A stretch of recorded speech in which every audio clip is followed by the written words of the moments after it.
ಇನ್ನು RSS ಬಗ್ಗೆ ಸಚಿವ ಪ್ರಿಯಾಂಕ್ ಖರ್ಗೆ ವಿವಾದಾತ್ಮಕ ಹೇಳಿಕೆಯನ್ನು ನೀಡಿದರು. ಈಗ ಕೆಂಡಾಮಂಡಲರಾಗಿದ್ದಾರೆ ಬಿಜೆಪಿಯವರು. RSS ಅನ್ನ ದೆವ್ವ ಅಂದ ಪ್ರಿಯಾಂಕ್ಗೆ ತಿವಿದಿದ್ದಾರೆ ಬಿಜೆಪಿ.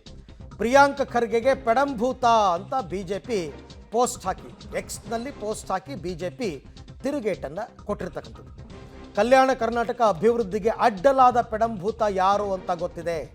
ಈ ಪೆಡಂಭೂತ ಅಧಿಕಾರದಿಂದ ತೊಲಗುವವರೆಗೂ ಅಭಿವೃದ್ಧಿ ಅಸಾಧ್ಯ ಅಂತ ಎಕ್ಸ್ನಲ್ಲಿ ಬಿಜೆಪಿ ತಿರುಗೇಟನ್ನು ಕೊಟ್ಟಿರೋದು. RSS ದೆವ್ವ, ಬಿಜೆಪಿ ಅದರ ನೆರಳು ಅಂತೇನೇನೋ ನೆನೆ ಎಲ್ಲ ಒಂದಷ್ಟು ಮಾತಾಡಿದರು ಪ್ರಿಯಾಂಕ್ ಖರ್ಗೆ. ಅದಕ್ಕೆ ಈಗ ಒಬ್ಬೊಬ್ಬರಾಗಿ ರಿಯಾಕ್ಟ್ ಮಾಡ್ತಾ ಇದ್ದಾರೆ. ಬಿಜೆಪಿ ಅಧಿಕೃತ ಖಾತೆಯಿಂದನೇ ಇದು ಬಂದಿರೋದು.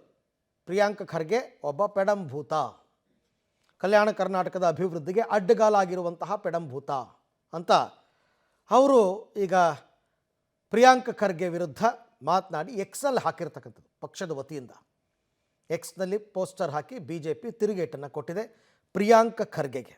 ಆಮೇಲೆ ಬಿಜೆಪಿ ನಾಯಕರು ಕೂಡ ಒಬ್ಬೊಬ್ಬರೇ ವಾಗ್ದಾಳಿ ಮಾಡಿದ್ದಾರೆ. ವಿಜಯೇಂದ್ರ ಅವರೆಲ್ಲ ಮಾತಾಡಿದ್ದಾರೆ, ಸುರೇಶ್ ಕುಮಾರ್ ಮಾತಾಡಿದ್ದಾರೆ. ಎಲ್ಲರೂ ಪ್ರಿಯಾಂಕ್ ಖರ್ಗೆಯ ವಿರುದ್ಧ ಒಂದಷ್ಟು ವಿಚಾರಗಳನ್ನ ಮಾತನಾಡಿದ್ದಾರೆ. ಸೊ ಹೀಗಾಗಿ ಇವಾಗ ಸದ್ಯಕ್ಕಂತೂ ಇದು ನಿಲ್ಲುವ ಲಕ್ಷಣಗಳು ಕಾಣ್ತಾ ಇಲ್ಲ. ಆಗಾಗ್ಗೆ ಈ ಥರ ಜಟಾಪಟಿ ಬಿಜೆಪಿ ಮತ್ತು ಪ್ರಿಯಾಂಕ್ ಖರ್ಗೆ ನಡುವೆ ನಡೀತಾ ಇರುತ್ತೆ.